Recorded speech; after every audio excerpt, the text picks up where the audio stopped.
Aujourd'hui, je vais te raconter l'histoire d'un miroir. Pas un miroir ordinaire pour se coiffer ou faire des grimaces. Non, un miroir un peu magique.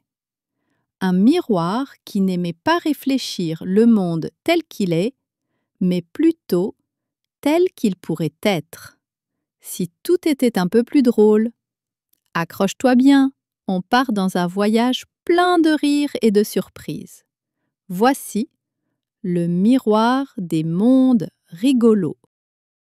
Il était une fois, dans un petit village tranquille, un garçon nommé Elliot. Elliot était un enfant sérieux. Il aimait que tout soit bien rangé, bien droit, bien logique. Il pliait ses chaussettes par couleur, alignait ses jouets par taille et soupirait très fort quand son petit frère faisait des blagues bizarres. Mais ce que personne ne savait, c'est qu'Elliot s'ennuyait un peu. Il rêvait souvent que quelque chose de pas normal arrive. Juste une fois. Et un jour, il trouva un vieux miroir, posé dans la remise derrière chez sa grand-tante Berthe. Un miroir ovale, encadré de bois tordu, avec une petite étiquette poussiéreuse. Ne pas regarder sans sourire. Elliot leva un sourcil. Encore un truc de grand qui veut faire peur. Mais il s'approcha et regarda. Et là, il vit son reflet, mais pas exactement. Ses oreilles étaient en forme de cornichon. Son nez faisait « ouh » à chaque respiration. Et derrière lui, son lit marchait comme un chien. « Qu'est-ce que… » dit Elliot. Il se frotta les yeux. Le miroir clignota et pouf ! Il ne vit plus sa chambre, mais un autre monde. Un monde à l'envers. Un monde rigolo. Les chats portaient des chaussures à roulettes. Les arbres disaient « bonjour » quand on passait. Les nuages jouaient à cache-cache. Et les gens sautaient pour marcher et marchaient pour dormir. Elliot tendit la main. Le miroir l'aspira d'un coup, flop, comme une goutte dans une flaque. Il atterrit en plein milieu d'un parc, rempli de chaussettes géantes qui faisaient du trampoline. Un monsieur à tête de pastèque lui tendit un plan du monde. « Bienvenue dans le monde Rigololand. Ici, rien n'a de sens, mais tout a du goût. » Elliot n'en revenait pas. Il passa sous une pluie de confettis qui sentait la vanille. Il prit un bus en forme de théière.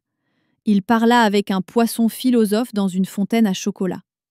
Et il apprit que dans ce monde, plus tu riais, plus tu volais haut. Alors il rit. Il rit comme jamais, et il s'envola. Mais au bout d'un moment, Elliot se sentit un peu fatigué. Ses joues lui faisaient mal d'avoir trop souri. Il pensa à sa chambre bien rangée, à son lit tout droit, à son doudou préféré. Alors, il demanda à un escargot à lunettes « Comment je fais pour rentrer chez moi ?» L'escargot cligna lentement des yeux. « Tu dois passer par la salle du reflet inversé. Et là, tu devras faire la tête. »« Faire la tête ? Mais j'ai pas envie. » »« Exactement. C'est pour ça que c'est difficile. » Elliot arriva dans une salle toute grise. Pas de blague, pas de musique. Juste un miroir, tout seul. Il s'approcha. Dans le miroir, il vit son vrai reflet. Sans cornichon, sans trampoline, juste lui. Il essaya de froncer les sourcils, mais ses lèvres tremblaient, ses yeux pétillaient. Et paf ! Le miroir éclata, en éclats de rire. Une tornade douce le ramena chez lui, en tournoyant comme une toupie de barbe à papa. Quand il se réveilla, Elliot était dans son lit. Mais quelque chose avait changé. Sa chambre n'était pas sans dessus-dessous, mais dans un coin, le vieux miroir était là. Et chaque fois qu'il avait envie de rire, ou de voir le monde autrement, il s'y glissait juste un peu. Pas pour fuir, mais pour se souvenir. que la vie est aussi belle quand elle n'a aucun sens.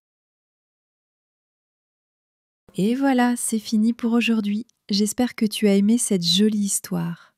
Maintenant, c'est l'heure de te reposer, de fermer doucement les yeux. Mais ne t'inquiète pas, on se retrouve demain pour une nouvelle aventure, avec encore plus de rire, de magie et de merveilleux amis à rencontrer.